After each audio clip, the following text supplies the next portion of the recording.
अस्सलाम वालेकुम नाज़रीन, हेडक्वार्टर फाकत लाइव स्टोर। मैं हूं आपका होस्ट और मेरे साथ है मोहम्मद दानिश शहजाद राजपूत।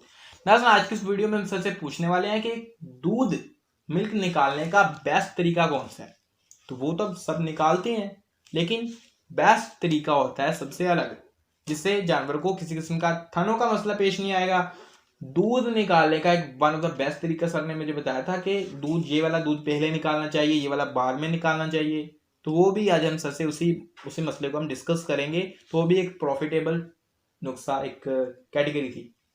जी सर, पहले आप बता दें कि दूध निकालने का बेस्ट तरीका कौन सा है जिसकी वजह से किसी किस्म का कोई डैमेज वगैरह ना हो। उसके बाद वो वाला मसला हमने डिस्कस करना है। जी देखिए उसाम भाई, जिस जो भी फार्म दूध का देखिए वो सब इंसान ही दूध तो निकालते हैं, लेकिन हर काम में एक तरीकाकार होता है उनके बेस्ट करने का, यानी उसे उस बेस्ट से भी बेस्ट करने का कोई अच्छे तरीकाकार होते हैं। लेकिन सबसे पहले जो अक्सर थनों का बीमारी होगी, जानवर का थन में इन्फेक्शन होगी या फिर थन ख़राब हो गया। लेकिन इसका मसला ये कि जो हमारे ग्वाला हजरात आते हैं ये दूध निकालते हैं गलत तरीके से, या फिर एक ही थन को पकड़ के उन्हें खींचना शुरू कर लिया, एक थन से पहले दूध निकाल लिया, दूसरे थन से बाद दूसरी बार निकाला, ऐसे एक एक थन से दूध निकालते हैं। कोशिश करनी चाहिए कि 2 थन पकड़ के एक बार दूध निकाला जाए। ओके जी, 2 थन को एक बार निकाले, दूसरे थन को 2 बार। और जो बच्चा पीता थन, एक दिन एक थन पिलाएं, दूसरे दिन जो भी आपकी सेटिंग हो तो दूसरे दिन वही थन नहीं इस्तेमाल करना है, थन को बदलाते रहें। यानी एक थन वो इस्तेमाल करो, एक दिन वो, एक दिन वो, एक दिन वो, या 2 इस्तेमाल करो तो एक दिन वो 2 इस्तेमाल करवा ले, एक दिन दूसरे इस्तेमाल करवा ले। जी, बहुत सारे जो वाले उन्होंने किया होता है कि ये वाले 2 थन, पीछे वाले 2 थन जी जी हमने निकालने हैं और आगे वाले 2 थन वो जानवर के बच्चे ने पीना है या वो फिर तो पीछे वाले। जी जी बेशक वो तब्दील करते रहने चाहिए। जी दूसरी बात, जो हमारे ग्वाला हजरात इन्हें चाहिए कि दूध को जब थन को दबाते हैं तो वो ये जो कह लें ये अंगूठे को फोल्ड नहीं करना चाहिए। ओके जी, इस बस वैसे ही इस मुट्ठी के जरिए ही दूध को निकालना चाहिए, वो थन को ज़्यादा खींचना नहीं चाहिए। जी जी इसको सर, इसके ऊपर अमल करने से फायदे होंगे कि जानवर का थन इन्फेक्शन नहीं होगा, इन्फेक्शन नहीं होगा, इन्फेक्शन वगैरह और इन्फेक्शन नहीं होगा तो किसी किस्म की कोई बीमारी बीमारी वगैरह भी नहीं होगी।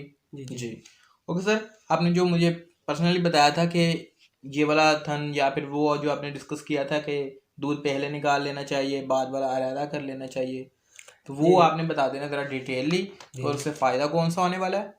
जी जी देखिए साम भाई, कोई अगर आप दूध वैसे सेल करते हैं तो आप इसे अलग-अलग कर लेंगे तो फिर कह लें ये भी बेस्ट है, लेकिन अलग-अलग करेंगे तो आपके लिए ज़्यादा बेनिफिट रह जाता है। जी आपने तकरीबन 70% दूध पहले अलग बर्तन में निकालना है, जो 30% बचेगा उसे अलग बर्तन में निकालना है। जो 30% आप बाद में निकालेंगे इसमें रोगनी अज़ा ज़्यादा होते हैं। जो पहले वाला होगा इसकी फ़ैट कम होगी, जो बाद में निकालेंगे इसमें रोगनी अज़ा ज़्यादा होंगे। लास्ट वाला सर 30%। जी जी जी, और लास्ट वाला 30%, इसको आप इसमें अगर इसको आप मक्खन निकालने के लिए इस्तेमाल करेंगे, इसमें मक्खन की मकदार ज़्यादा निकलेगी, कम दूध ज़्यादा जी जी जी जी बेशक। जो पहले वाले दूध है उसमें मक्खन की मकदार कम निकलेगी। ओके, जी यानी करना क्या चाहिए कि फॉर एग्जांपल 100% दूध है तो 70% दूध जी जी हमें निकाल लेना चाहिए। चारों थनों से निकाल लें, एक बर्तन से, चारों थनों से एक बर्तन में निकाल लेना चाहिए। उसके बाद में जो लास्ट वाला दूध होगा वो हमें आयदा अलग अलग बर्तन में सेपरेट बर्तन में निकाल देना जी चाहिए। जी जी ओके, तो उस दूध से रोगनी अज्जा ज़्यादा निकलेंगे और ज़्यादा प्रॉफिटेबल होगा। जी जी, अगर आप मक्खन वगैरह बनाते हैं तो वो उससे उस दूध में मक्खन निकालेंगे तो वो घर में इस्तेमाल करना हो तो वो वाला दूध ज़्यादा कर बेटर सकते है। हैं, जी जी बेशक ज़्यादा उसमें अशियाँ होती है। होती हैं। और दूसरी बात कि दूध निकालने से पहले चारों थनों से थोड़ा थोड़ा दूध ज़ाया कर देना चाहिए, यानी 1 से 2 धारे ज़ाया कर देनी चाहिए। ओके जो सारे के सारे वो धारे दूध में शामिल नहीं करना चाहिए। यानी आपने एक थाल निकाल रहे हैं उसमें से 1 या 2 धारे उसे ज़ाया कर ज़मीन पर बाद में इस्तेमाल करें। ओके, और दूध निकालने से पहले तो हमें थनों को वाशअप तो करना ही है, जी जी लेकिन दूध निकालने के बाद भी। जी जी, दूध निकालने के बाद जब अक्सर हम कई ऐसे दोस्त होते हैं वो बच्चे को दूध निकालने के बाद छोड़ देते हैं। यानी दूध आपने निकालने के बाद फिर बच्चे को छोड़ दिया, दोबारा बच्चे को नहीं छोड़ना चाहिए। जो जो आपने दूध पिलाना है बच्चे को पहले पिला दें, बाद में दूध निकालने के बाद दोबारा थनों को वॉश कर दें।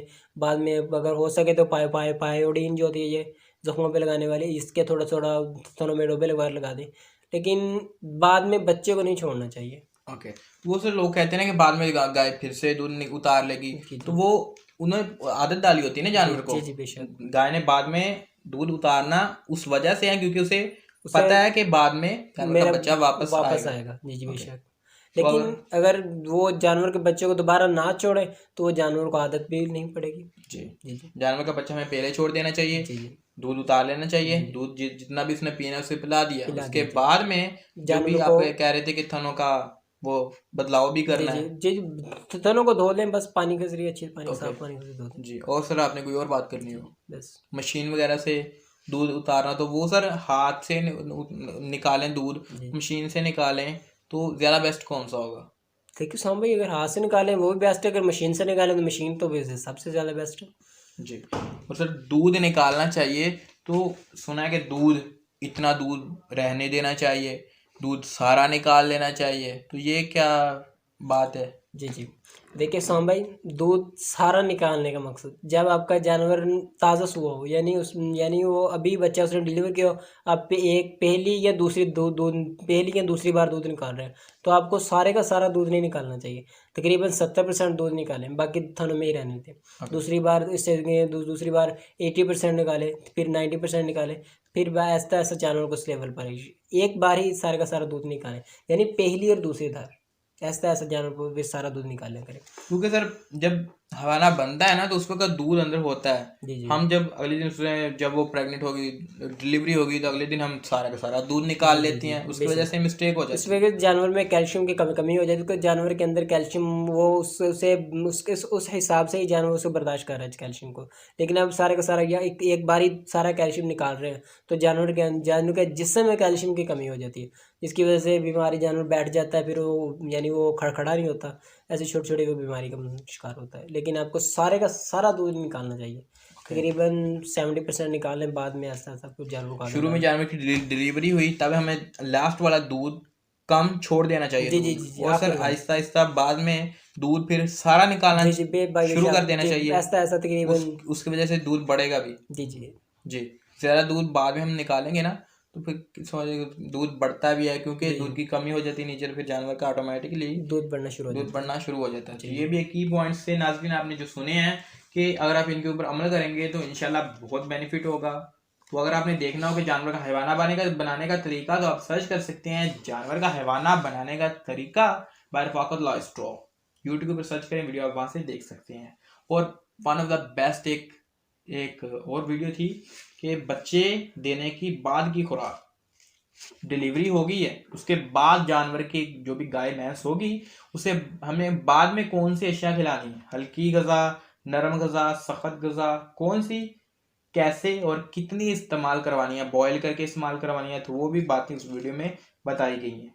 उसके अलावा जानवर के अगर थनों में कोई मसला हो, नाड़ वगैरह हो, सोजिश का शिकार हो, थनों से खून है, तो इन तीनों टॉपिक के ऊपर वीडियो बनी हुई है, आप सर्च कर सकते हैं और देख सकते हैं। अगली वीडियो तक नाजरीन हमें दें इजाज़त और अल्लाह हाफिज़।